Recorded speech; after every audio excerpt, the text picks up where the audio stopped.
नमस्कार, मैं शंभू कुमार सिंह और आप देख रहे हैं नेशनल दस्तक। लॉकडाउन का 41वां दिन है आज। लॉकडाउन में सब कुछ में कमी आई है, लेकिन दो चीज़ें बहुत तेज़ी से बढ़ी है। एक जातीय हिंसा और दूसरा भूख, गरीबी, बेरोजगारी। और इसके शिकार वही लोग हैं जो सदियों से सताए गए हैं, जिनके साथ धोखा हुआ है, छल हुआ है, और वो है बहुजन समाज।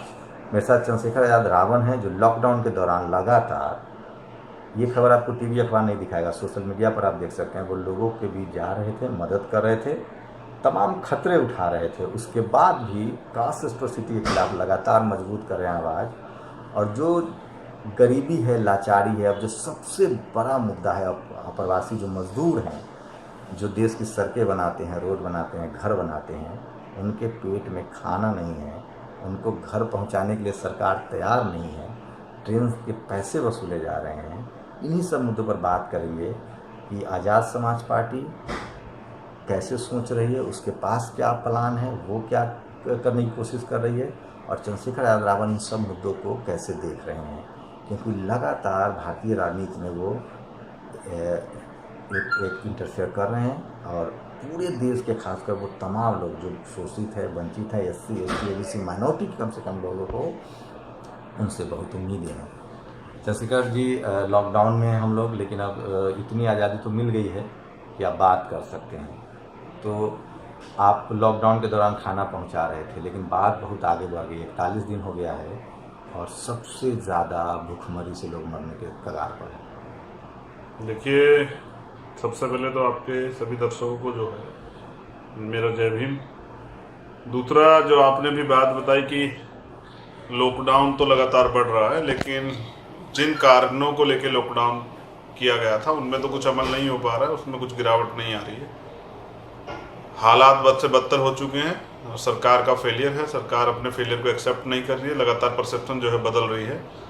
अभी देखिए कि भूख के कारण जो है कितने लोग मर रहे हैं, इसका जिम्मेदार कौन है? इसका जिम्मेदार तो सीधा सरकार है। उसके अलावा प्रवासी जो भारतीय हैं, मजदूर हैं, जो इंडिया में फंसे हुए हैं, उनके हाल ख़राब हैं। अगर मैंने कल भी एक ट्वीट किया था कि अगर वो आना भी चाह रहे हैं तो उनसे एक्स्ट्रा पैसे लिए जा रहे हैं। पहले पैसे लिए जा रहे हैं जिन पे पैसे नहीं, तो कुछ लोगों को लौटाया भी गया है। और मध्य प्रदेश की घटना मैंने सुबह ट्वीट की थी कि आप देखिए कि क्वारंटाइन में जो मजदूरों को रखा गया है वो शौचालय में रखा गया है। तो पूरे देश में जिस तरह का बद से बुरे हालात बन चुके हैं और सरकार कुछ करने के तरीके पे जो है अमल ही नहीं कर रही है, उससे तो ये तो स्पष्ट है कि मजदूर जो हैं और जो सक्षम लोग हैं, जो बहुजन समाज के लोग हैं, वो अपने आप ही अपनी जिम्मेदारी को अदा कर रहे हैं। लेकिन इन मजदूरों की जो जानें जा रही हैं, इनके परिवारों को, जो कुछ लोग बीमार हैं, को राशन नहीं मिल पा रहा है, उन सब लोगों की केयर करना जो है आज आम आदमी की जिम्मेदारी है, वो कर भी रहे हैं। तो बड़ा भयावह माहौल है। बाकी देखिए क्या होता है आगे। लॉकडाउन तो अभी आगे बढ़ा दिया गया है, शराबों की दुकान खुल चुकी हैं, तो क्योंकि राजस्व चाहिए सरकार को अभी, मगर गरीब जो मजदूर हैं उनको तो काम नहीं मिलेगा शराब की दुकान पे, तो उनको काम कैसे मिलेगा? उनके लिए क्या योजना, क्या सरकार ने उनके लिए कोई पैकेज अनाउंस किया, या उनको कोई भत्ता मिलेगा, या उनको उनके घर पहुंचाने के लिए सरकार के पास कोई एजेंडा? सरकार तो हाथ खड़ी करी, जैसे बिहार की सरकार ने हाथ खड़े किए, मना कर दिया, और भी बहुत सारी सरकारों ने जो है इस पर हाथ खड़ा कर दिया। तो ये बहुत बुरा है।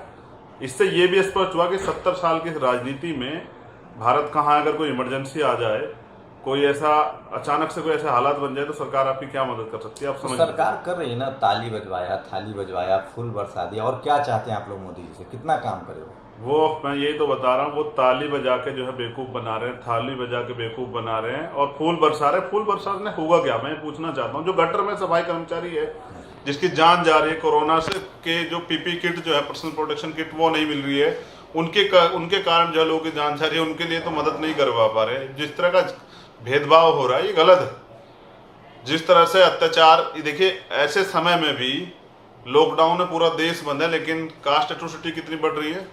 बिहार का मामला हो, मध्य प्रदेश का मामला हो, राजस्थान का मामला हो, कहाँ नहीं हो रही? सब जगह। तो यूपी में आप लगातार देखिए किस तरह से हिंसा हो रही है। अभी कल परसों ही जो है अयोध्या का एक मामला हुआ है कि उससे क्या नाम, कुल्हाड़ियों से काट दिया गया एक व्यक्ति को। तो आप समझिए कि इस लॉकडाउन के आड़ में भी जातीय हिंसा जो है सरकार के मदद से पूर्ण रूप से चल रही है, और कार्रवाई के नाम पे सिर्फ और सिर्फ ट्वीट मिल रहे हैं हमें देखने को। मुझे लगता है कि बहुजन समाज सबसे ज़्यादा बेबस अगर कहीं है तो लॉकडाउन में, क्योंकि हम सड़क पे आके आंदोलन भी नहीं कर सकते, अपनी आवाज़ भी नहीं उठा सकते। ये इसको कैसे देखते हैं आप? मजदूरों से किराया लिया जा रहा है, जिनके पास खाना नहीं है, बेबस हैं, उनसे रेंट मांगा जा रहा है, तो घर खाली करना पड़ रहा है। 1800 किलोमीटर लोग पैदल चल रहे हैं। मुझे शंभू भाई खुद ही बहुत सारे फोन आए। आज सुबह मुझे एक फोन आया था, वो फोन था मध्य प्रदेश से था शायद, और एक और फोन आया था, वो फोन कलकत्ता से था। उनका कहना ये था कि हम बिहार के लोग हैं, बिहार वापस जाना चाहते हैं और कोई साधन नहीं है जाने का। केरल से भी एक फोन आया था कि हम वापस जाना चाहते हैं लेकिन कोई साधन नहीं है, यहाँ जब जाते हैं तो वो पैसे मांग रहे हैं, और जब पैदल जाने का प्रयास करते तो मकान मालिक किराया मांग रहा है। आप समझिए कि कितना मुसीबत में है और कितना बेबस है। ऐसा स्वाभिमानी है, मजदूर स्वाभिमानी है, वो पैसा देना चाहता लेकिन उसके पास है ही नहीं। सरकार काम ही 2 महीने से काम ही कहाँ किया है भाई? जो पैसा था वो रोटी में लगा दिया है। सरकार ने खाने के नाम पे कोई मदद नहीं की है, अपनी जेब से किया। अब काम नहीं है, राशन नहीं है, घर आना चाहता है, बच्चों के पास आना चाहता है, कितनी तकलीफ में है आप समझिए। लेकिन सरकार कुछ कर कहाँ रही है? सरकार तो थाली ताली बजवा रही है ना। बाकी अगर कोई बोलता है, बाहर निकलता है, तो पुलिस लाठी चार्ज करने के लिए है, तो इतना पीट देती है कि वो घर पे जाके जो है दवाई की व्यवस्था नहीं कर सकता है। दिल्ली में एनआरसी के आंदोलन में आप भी शरीक थे, आपको जेल भी जाना पड़ा, जी। आप जेल भी गए थे। अब उस मामले में बहुत सारे लोगों की गिरफ्तारी हो रही है यूएपीए के तहत, उस पर आपकी क्या प्रतिक्रिया? क्या आपको भी फिर से गिरफ्तार करने की धमकी दी जा रही है? देखिए, मुझे अभी किसने धमकी तो नहीं, वैसे मुझे कोई धमकी वमकी देता नहीं है, मैं इतना शरीफ आदमी, मुझे धमकी वमकी लोग नहीं देते हैं। लेकिन सच ये है कि जिस कार्रवाई हो रही है वो गलत है। सरकार विरोध की आवाज को दबा रही है। सरकार को पता है कि ये लोग चुप बैठने वाले लोग नहीं है। जैसे ही लॉकडाउन खत्म होगा तो ये फिर सड़कों पर आकर आंदोलन करेंगे। तो सरकार जो है हिटलर की नीति पे काम कर रही है, वो आवाज दबाने के लिए तरह तरह के फॉर्मूले यूज कर रही है। जो अच्छे लोग हैं, जो जिनसे उम्मीद है कि वो आंदोलन दोबारा करेंगे, उन पे यूएपीए या अन्य कानून लगा के। और देश की तो सबसे बुरी दुर्दशा ये है कि प्रेग्नेंट एक बहन को डाला गया जेल में। तो ये बहुत बुरा है और भयावह है कि लोकतंत्र का गला किस तरह घोटा जा रहा है, जबकि लोकतंत्र में तो अधिकार है ना, आंदोलन करने का राइट टू प्रोटेस्ट है, लेकिन उसका प्रयोग करने वाले को जेल भेजा जा रहा है। तो ये दुखद है। सरकार विरोध की आवाज दबाने के लिए सत्ता का सहारा ले रही है, पुलिस का सहारा ले रही है। मैं इसका खंडन करता हूँ। और जैसे लॉकडाउन का मैंने, हमारी टीम ने भी बात की है कि हमारे जो एडवोकेट्स हैं उन्होंने कहा है कि अगर जामिया का कोई भी व्यक्ति, स्टूडेंट्स या अन्य कोई प्रोटेस्टर, किसी खबर आएगी, कोई हमसे हेल्प के लिए कहेगा या हमें कोई इन्फॉर्मेशन मिल जाए कोई मुसीबत में, तो हम उसकी हेल्प करेंगे। पूरा लीगल वर्क उनका हम अपने आप देखेंगे। चंद्रशेखर जी, क्या लग रहा है कि जिस तरह के हालात हैं, टेलीविज़न अखबार की बात करें तो जिस तरह से पूरे कोरोना को उन्होंने ऐसा कर दिया, तबलीगी जमात के सिरे मर दिया। अब कुछ जगह कार्रवाई भी हो रही है, सीएनआरसी को लेकर है, तो मीडिया की जो भूमिका है वो बहुत संदिग्ध होती जा रही है। ऐसे में आपको क्या लग रहा है? आप लोग के खिलाफ भी जो कैंपेन चलता रहता है, अब एनआरसी वाले लोगों को गिरफ्तारी हो रही है, चंद्रशेखर रावण के पास क्या रोड मैप है? अगर आप, तो आपको क्या एडवाइस देंगे तमाम लोग जो आपको मानते हैं, जानते हैं, जो आपके फॉलोअर्स हैं, कि वो कैसे आंदोलन को आगे बढ़ाएं? आंदोलन करना तो हमारा अधिकार है, देश का कॉन्स्टिट्यूशन देता है। मगर मुझे दुख है कि भुखमरी और रोजगार जैसे मामलों पे और इस तरह की असंवैधानिक कार्रवाई के मामलों पे कभी सुप्रीम कोर्ट सोचा संज्ञान नहीं लेता। तो मुझे लगता है कि वहाँ हमारे लोग कम हैं। पहली बात तो ये है। दूसरी बात ये है कि जिस तरह पूरे देश का माहौल बन चुका है और जिस तरह तबलीगी जमात से लेकर सब लोगों को मरकज को जिम्मेदार ठहरा गया कोरोना का, ये भी एक स्थिति स्पष्ट करती है कि यहाँ 2 तरह की बातें होती है। पीएम कुछ और बोलता है, मतलब नीयत कुछ और है और नीति कुछ और है। नीयत में खोट है, तो खोट ये है कि उनके विधायक और एमपी कई सारे लोग इस तरह देखा गए जो मुस्लिम लोगों के लिए को कह रहे हैं। उनकी जो पार्टी के लोग हैं वो गांव के बाहर बोर्ड लगवा रहे हैं कि यहाँ मुसलमानों का आना मना है, और सब्जी बेचने वालों के साथ भेदभाव कर रहे हैं। वहीं एक तरफ देखिए यूएई ने जो है कितना मेडिकल किट जो है भेजी है, उनका शुक्रिया, एक तरफ उनका शुक्रिया अदा हम लोग कर रहे हैं, दूसरी तरफ यहाँ हम लोग इस तरह से भेदभाव कर रहे हैं। तो मैंने बताया कि सरकार का फेलियर था। मैं पूर्ण जिम्मेदारी से कहता हूँ कि 30 जनवरी से पहले एडवाइजरी जारी होगी थी, फिर भी 22 और 23 फरवरी को जो गुजरात में प्रोग्राम किया, उसके कारण इस देश में कोरोना जो है फैला है, कोरोना बढ़ा है। और कोरोना का मेन कारण वही है। गुजरात में हालात देख लीजिए। मुझे पूरा शंका है मुझे कि अच्छा, नमस्ते ट्रंप के बारे में कह रहा हूँ कि गुजरात में 24 फरवरी का प्रोग्राम था जी। गुजरात में और आगरा में जिस तरह से मृत्यु दर अधिक पाई जा रही है, तो मैं ये भी मान सकता हूँ कि वहाँ जो वायरस है, जैसे कुछ मैंने पढ़ा भी था, संभवतः ऐसा हो सकता है कि एल स्ट्रेन की बात मैं कर रहा हूँ, यही वुहान में, यही इटली में, ये अमेरिका में ज़्यादा पाएगा, जहाँ जो ज़्यादा घातक वायरस है।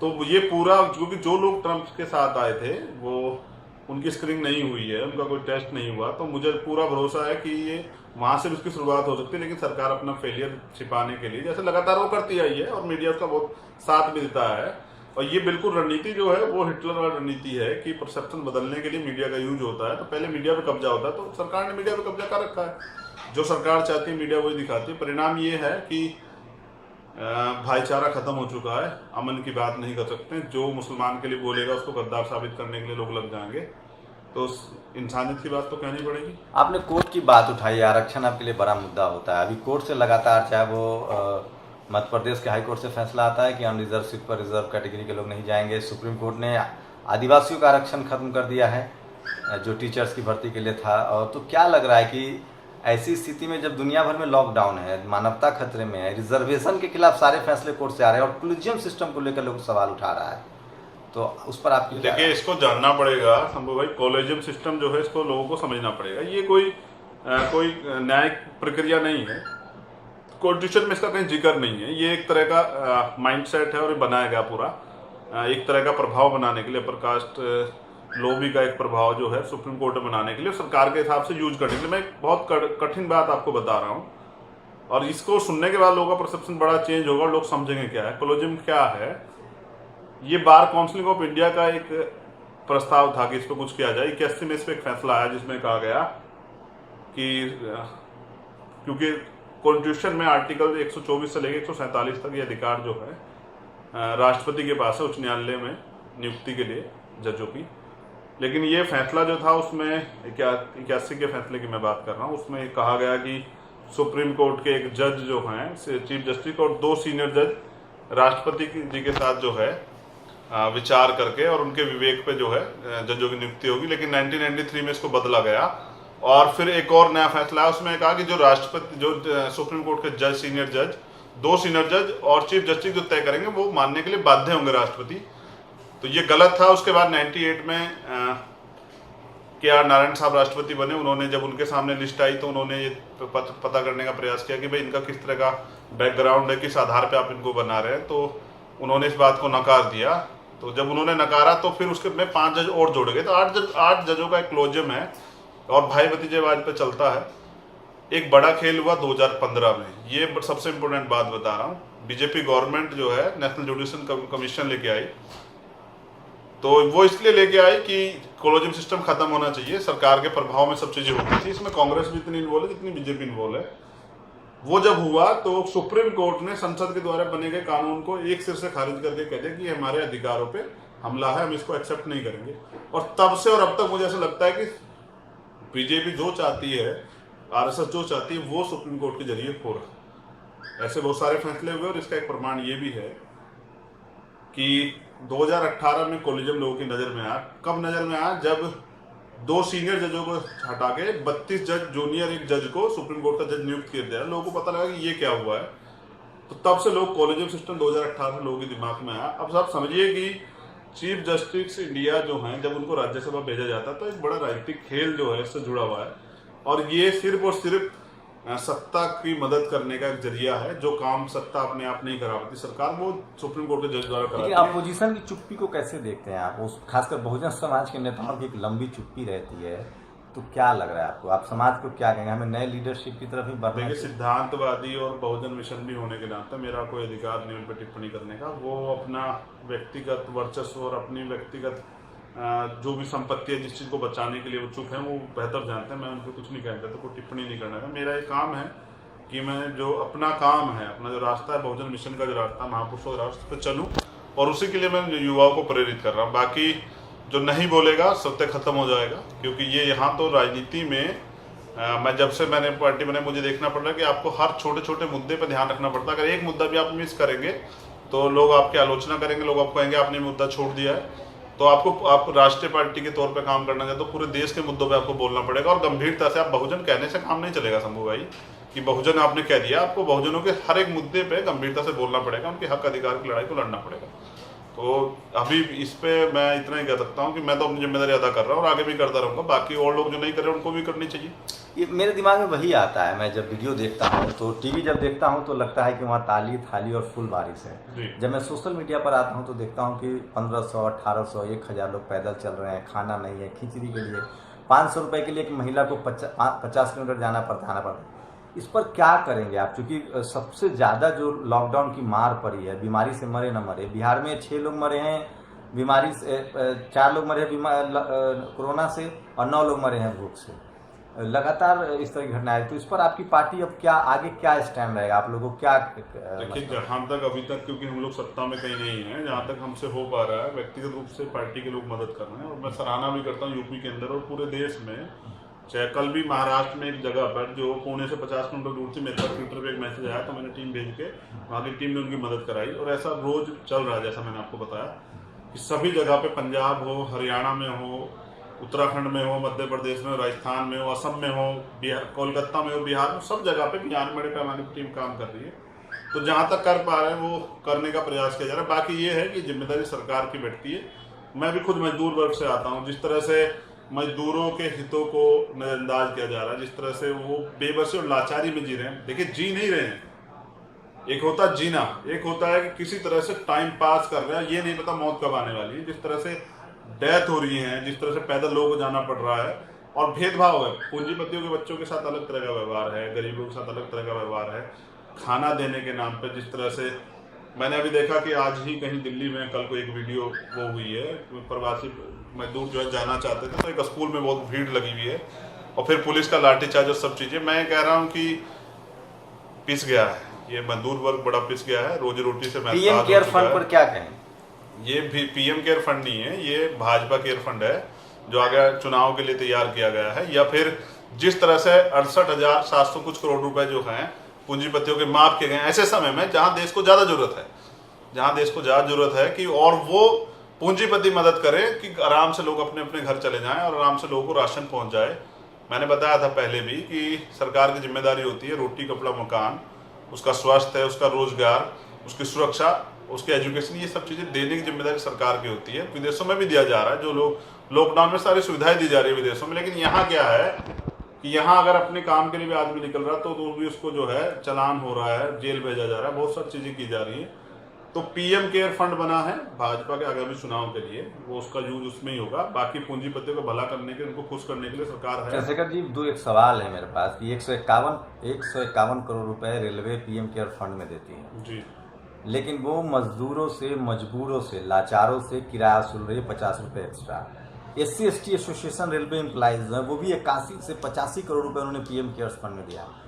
आप रेल मंत्री या इस देश के प्रधानमंत्री होते ऐसे समय तो आप क्या क्या मेजर्स उठाते? देखिए, मैं क्या कह रहा हूँ, वो किसी की सुनते कहाँ हैं साहब, और वो किसी की बात पर ध्यान कहाँ देते हैं। उनका अपना एक एजेंडा सेट है जिसमें पूंजीपति लोगों की बात है। मैंने बहुत दिन पहले कहा था कि 90% गरीब एक तरफ है, 10% अमीर एक तरफ, वो उनकी चाटुकारिता कर रहे हैं। मुझे कहने में कोई हर्ज नहीं है और मैं नहीं डरता, वो उसके खिलाफ जो कुछ करना चाहे करे, लेकिन सत्य तक कहना पड़ेगा भाई।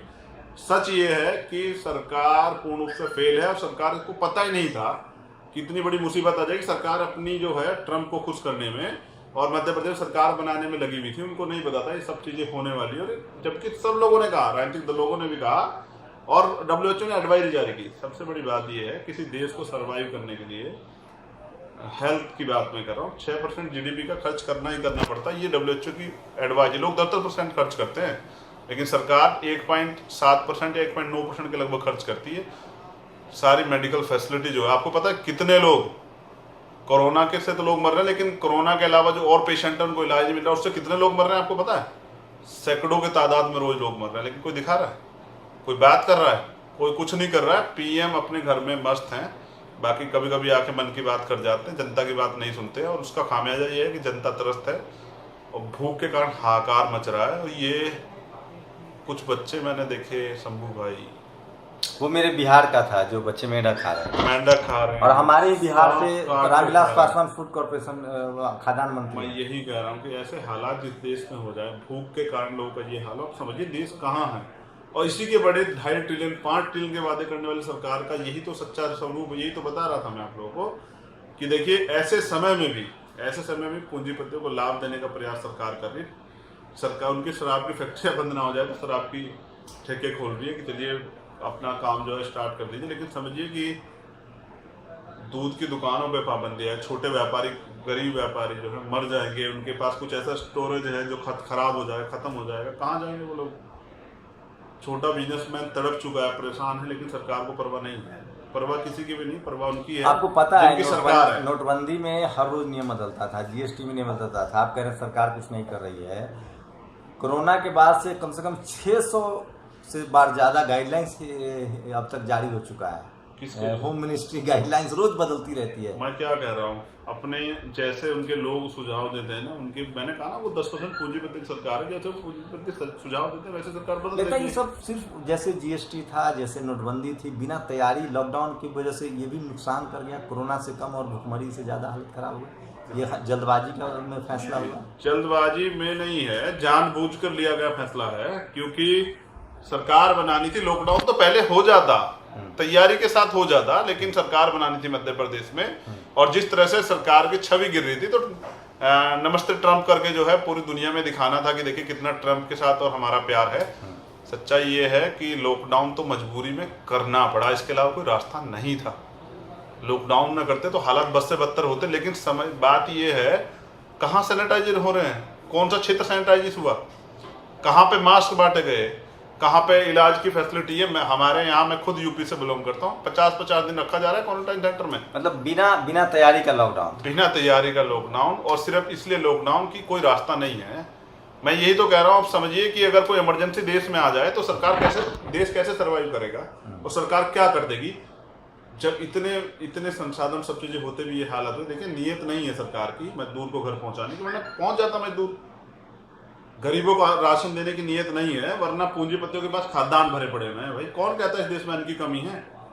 आज सरकार, आज गरीब किसान के यहाँ से राशन जा रहा है, तो यहाँ लोगों की नीयत है, कुछ गरीब लोगों की नीयत है, अमीरों की नीयत नहीं है भाई। एक आखिरी सवाल की, जिस तरह से उत्तर, खासकर दक्षिण भारत में आप एक पैन इंडिया मूवमेंट है आपका, खासकर दक्षिण भारत में आप केरल और कर्नाटक जाते रहते हैं। टीपू सुल्तान एक बड़ा मुद्दा है वहाँ, बीजेपी उसको मुद्दा बनाती है। आपके लिए आपकी क्या प्रतिक्रिया है आज जब? देखिए आज टीपू सुल्तान जी का शहादत दिवस है, और मैं आपको बताऊं कि ब्रेस्ट टैक्स जो है, स्तन टैक्स जो है, जो लगता था देश की मनवादी व्यवस्था में, उसे ख़त्म कराने के लिए बड़ा काम किया उन्होंने। तो मैसूर टाइगर उनको कहा जाता है। ऐसे वीर योद्धा को शहादत दिवस पे नमन करते हैं, सलाम करते हैं, सैल्यूट करते हैं। बीजेपी को तो मुद्दा चाहिए साहब, किसी तरह से हिंदू मुसलमान करता है। मैं ये भी कह रहा हूँ, जो उनके हिंदू मुसलमान करने में मदद करते हैं, समझिए वो बीजेपी का ही काम करते हैं, वो RSS का ही काम करते हैं। मैंने तो बहुत दिन पहले कहा था, अगर वास्तविकता में देश में मन चैन से रहना चाहते तो टीवी देखना बंद कर दें। आप बिल्कुल टीवी देखना बंद कर दें, वरना तो आप समझिए कि आपको पता भी नहीं चलेगा कि आप कितने बड़े अंदर से कितने कुंठित होते जा रहे हैं, और आपके दिमाग में क्या चल रहा है। आपको आज रोजगार की बात, रोजगार चाहिए, आपको महंगाई पे लगाम कसनी थी, आपको भ्रष्टाचार पे लगाम कसनी थी, आपको जो है सुविधाएं चाहिए थी, आपको अच्छे हॉस्पिटल चाहिए थे, अच्छे स्कूल चाहिए थे, लेकिन कहाँ, कुछ नहीं चाहिए ना। बस गाँव के बाहर बोर्ड लग रहे हैं और सरकार खुश है। सरकार के विधायक और MP गरीब लोगों को डांट रहे हैं कि तुम मुसलमान हो या सब्जी क्यों बेच रहे हो, और वहीं मैंने बताया कि UAE मदद कर रहा है। तो समझिए कि सरकार के हालात खराब है। और सरकार, ऐसा नहीं सरकार डरती नहीं, सरकार डरती भी है। तभी प्राइम मिनिस्टर के अच्छे ट्वीट आते हैं, उनके स्टेटमेंट बदले। RSS प्रमुख भी अगर प्रेस कॉन्फ्रेंस करके या अपनी बात रख रहे हैं, लोगों से कह रहे हैं कि ये धार्मिक वो नहीं। अब तो आपने देखा जो मोबाइल पर ट्यून सुनाई देती वो भी चेंज हो गई है। मैं आपको सुना वो ट्यून? हाँ, मैंने सुना है। वो कोरोना से, मतलब कोरोना से जिनको हो गया उनसे नफरत मत कीजिए, उनका इंतजार कीजिए। हाँ, वो कहते हैं कोरोना से लड़ने का समय है, आपस में लड़ने का समय नहीं। पहले ये नहीं थी, ये बदली गई है। क्योंकि जैसे खाड़ी देशों ने प्रतिक्रिया दी है, जिस तरह से यहाँ अत्याचार बढ़ रहा था, जिस तरह से यहाँ कमजोर को, दलित को, मजदूर को, अल्पसंख्यक को सताया जा रहा था, तो कहीं ना कहीं एक विरोध खड़ा हो रहा था। उस विरोध से डर के सब चीजें की जा रही है। बाकी हालात बद से बदतर हैं। जो क्रांतिकारी साथी जो देश को बचाने की आवाज़ उठा रहे, वो जेलों में है, और सरकार के लोग घरों में हैं, आराम से अपना काम चल रहा है। बाकी जमीन पे गरीब मजदूर पिस रहा है। अत्याचार के नाम पे बहुजन समाज पर रोज हो रहे हैं, और कोई पूछने वाला नहीं, कोई कार्रवाई करने वाला नहीं है। आप भूख हैं, लाचार हैं, गरीबी की मार झेल रहे हैं कोरोना की वजह से, लॉकडाउन की वजह से, लेकिन हमारे देश के प्रधानमंत्री कुछ मामलों में बहुत ही लक्की हैं, खुशकिस्मत हैं कि उनके साथ न तो इस देश का अखबार, पत्रकार, टीवी मीडिया, अखबार, न पत्रकार, और न ही अपोजिशन का नेता है जो सवाल पूछने की हिम्मत रखता है। और शायद यही वजह है कि इस देश में डेमोक्रेसी की जड़ें कमज़ोर होती जा रही है। और ऐसे में उन तमाम लोग के साथ आप खड़े होइए जो सरकार से कम सवाल पूछने की हिम्मत जुटा रहे हैं। और उसी में एक चेहरा है चंद्रशेखर रावण जो लगातार सवाल पूछ रहे हैं। सरकार कहती है कि लॉकडाउन में घरों में रहिए, और जिनके घर नहीं वो लोग कहाँ रहें? जो किराए पर रहते हैं वो लोग कहाँ रहें? जिनको मालिक निकाल रहे हैं वो लोग कहाँ रहें? जो लोग कोरोना से मर रहे हैं वो लोग कहाँ रहें? उनके परिवारों का क्या होगा? प्राइम मिनिस्टर उनके बारे में भी सोचे। सोचना चाहिए, जिम्मेदारी है आपकी, आप पद पर बैठे। और अगर नहीं होता तो कुर्सी खाली कर दीजिए, फिर इस देश के लोग आराम से चला लेंगे। कम से कम वो जो भावनाएं आपसे जुड़ी हुई हैं कि आप उस पद पर बैठे कुछ करेंगे, वो तो हाथ नहीं होंगी। जिस तरह से आपने पहले से हमेशा झूठ बोला, धोखा किया, फ्रेब किया, कम से कम आगे लोग अपने बलबूते तो चलें। देखिए, एक इस देश का दुर्भाग्य कि इस देश में बिल्डिंग हॉस्पिटल बनाने वाला मजदूर जो है, जिसके बाद हम आराम से पढ़ के सोते हैं, वो 1,000 किलोमीटर पैदल कर के जा रहा है, बीच में मर भी जा रहा है। तो ये लंबी बातचीत हो सकती है, और चूंकि समस्याएं इतनी ज़्यादा है और बात नहीं हो रही है, कोई सवाल पूछने की हिम्मत नहीं जुटा रहा है। छोटे छोटे बच्चे उनके जो हैं तड़प रहे हैं भूख से, पानी से, राजस्थान से ले कहाँ लौट रहे हैं। तो तथागत की अनुकंपा उन लोगों में बनी रहे। बाकी तो उनके हौसले को सलाम करता हूँ कि वो अपने स्वाभिमान से समझौता नहीं कर रहे हैं। शुक्रिया।